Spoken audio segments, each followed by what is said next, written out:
Hi, this is Mimi. Welcome back to my channel, Mimi's Paper Crafting. And in today's video, I wanted to do a concept where it was I take the same die and do 4 different cards. This is a Tim Holtz die. Do I have it still out? I do. It's this Tim Holtz die. I got it on clearance at Joann. So I grabbed it. I have it 4 times here. Okay, and then I have some card bases, different kinds of card bases, a clear acetate card base, a cutout card base, this kind right here, and then a regular plain old A2 card base. I have an embossed paper and vellum that I cut out using this die. And I have, oh, this is the embossing folder I used. It is a Sizzix Tim Holtz. I think it's called Lace. I'm not sure. And then I used the 3D lumber and Lost Shadow for this piece.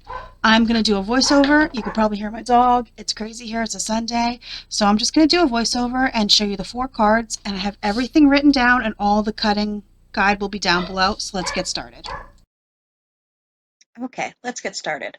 The first card I am going to work on is the regular A2 size base, and I am going to add the lace. I believe that embossing folder is called lace, but I'm not sure. I'm not 100%, don't quote me on it. And I'm going to ink drag it first with walnut stain. Here's where I think, oh, I should really put it on top of something. Yes, I am doing a voiceover, by the way. It's a Sunday evening. There's lots of stuff going on here. Also, this is sped up 1.5 times. And everything was cut and put together. The making of the cards only took me, I believe it was 16 minutes. But that's with everything being cut. The actual making took 16 minutes. So I'm going to layer the embossed piece, and I ink dragged it so you could see it a little bit better through the vellum. The camera doesn't pick it up as well as it looks in person. And here I am struggling with my glue bottle. I am going to struggle with this glue bottle the entire video until I realize that it needs to be refilled. Also, I'm only putting a little bit of glue in the center where I know it's going to be covered by the die cut. I'm matching it up because I used the same die to cut both pieces, so they're nicely matched up, and then I'm just going to add the die cut with a little bit of dimensional double-sided foam tape, just to pop it up a little bit, give it a little bit more interest. And this first one, I do not do it on camera because I didn't think about it till after I was done filming this one. I pause between each one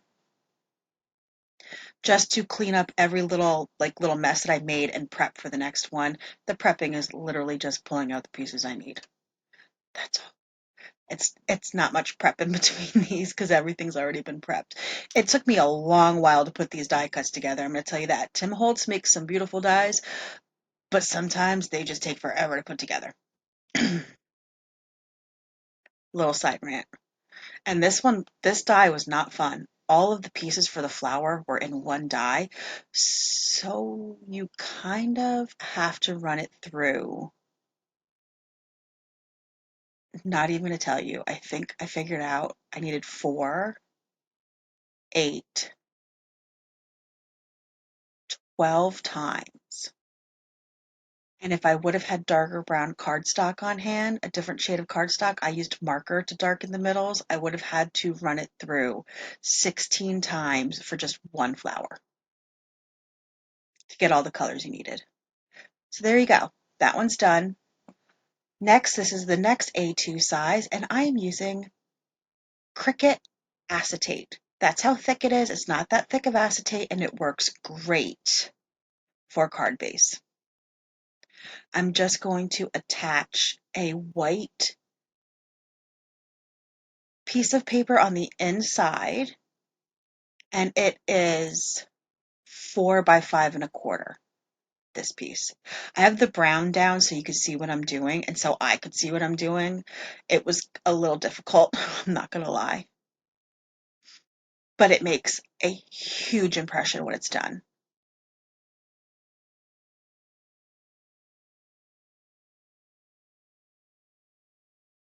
And then just some double stick tape right in the middle of the flowers to pop these down, because since I was struggling with my glue,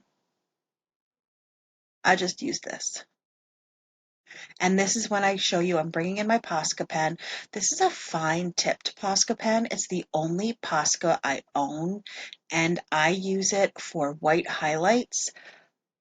While I used to use a gel pen, I find this works so much better than using a gel pen. And I'm going to tell you, you need those white highlights on these kind of images or stamped images, anything like this. You need the white highlights. It makes a big difference. It may not seem like it will, but it will. I'm just pressing that down, and then this card is done. I mean, it stands up great. Next card is this half cut. I don't know what you want to call that. It was cut as an A2, and then I cut half of the front off. This is the 3D lumber embossing folder that I ink dragged with Lost Shadow, and I used it twice. And here we go. Here we go. And I'm looking, and look at that big bubble that it blew. Like, okay, is that the problem? No, that's not the problem. Why did I keep thinking that was the problem? I had no clue it needed to be refilled. And I looked in that bottle multiple times doing this video. This has been a very stressful day, I will admit that. If you've been watching any of my videos, you know that my little sweetheart Sam the Wiener barks when I craft. And it may be getting to that time of the month, but I cried for like 40 minutes because he wouldn't stop. Here's where I finally figured out I needed to refill my glue bottle, and it's refilled and we're good to go. It took a while. I'm not gonna lie. It took a while to figure that out. You can tell me in the comments how dumb I was not figuring that out sooner, and I will 1000% agree with you. But like I said, it was a long day. My little Sam the Wiener would not stop barking to let me film a single video. This video took me 3 hours to film because I kept having to stop or wait for somebody to come. Deep breath.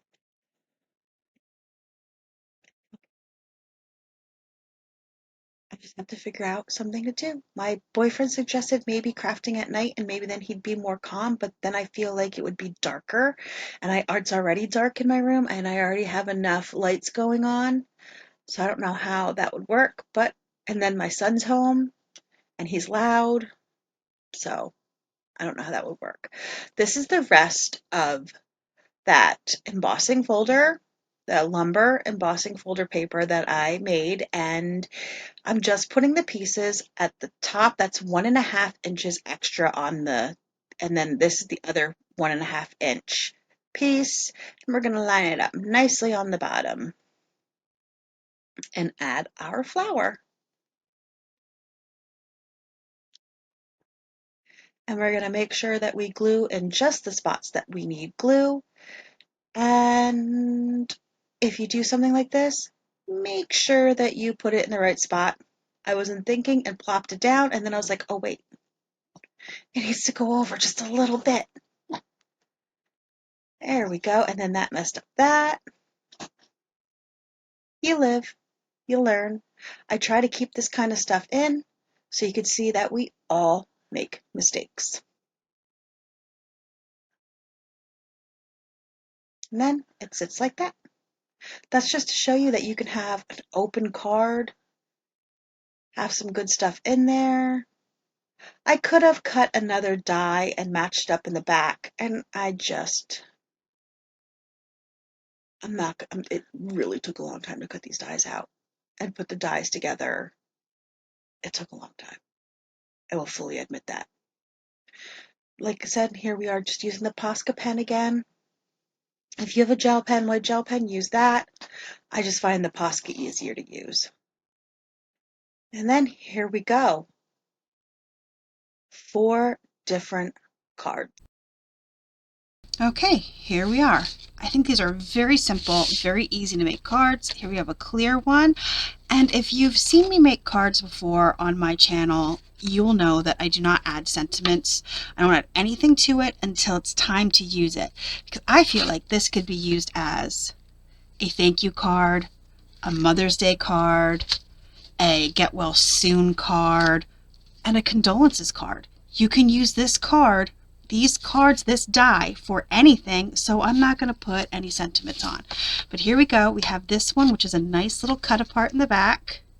I think that's beautiful. If you want to know where would I write, on the back. I would write on the back, or if you wanted to, you could put another piece of paper here, flip it up, and have your writing underneath. This one here goes sideways. There we go. There you can see it a little bit better. And I used the same embossing folder on both of these, and it was the same piece, so double duty. And then this one, I really love this one. So simple, just the embossing folder, ink dragged, the vellum, same die. And yes, I did add highlights to all of the dies, and then this clear one is just fantastic. I mean, look at that. Yep, you can see the tape. I used double-sided tape. You can see it through. It's gonna happen. Not that big of a deal to me. And once again, I would either put another piece of paper in here or on the back, or just write. Who cares? You do you. You do you. But like I said, I will not put a sentiment on until I need it, because you never know what you're going to need these for. These make beautiful cards, and this die cut could be used for anything. Thanks for joining me today. I hope I gave you some kind of inspiration, and like this video, subscribe to my channel, please. I'm still slowly out here trying to get some subscribers. I am still new. And let me know down below what you think of these cards. I'm obsessed. I think they all came out wonderful, and they all are completely different, but they all come out wonderful. They would make a beautiful set. Thanks for joining me today. Have a great day. And yeah, you guys are great. Thanks.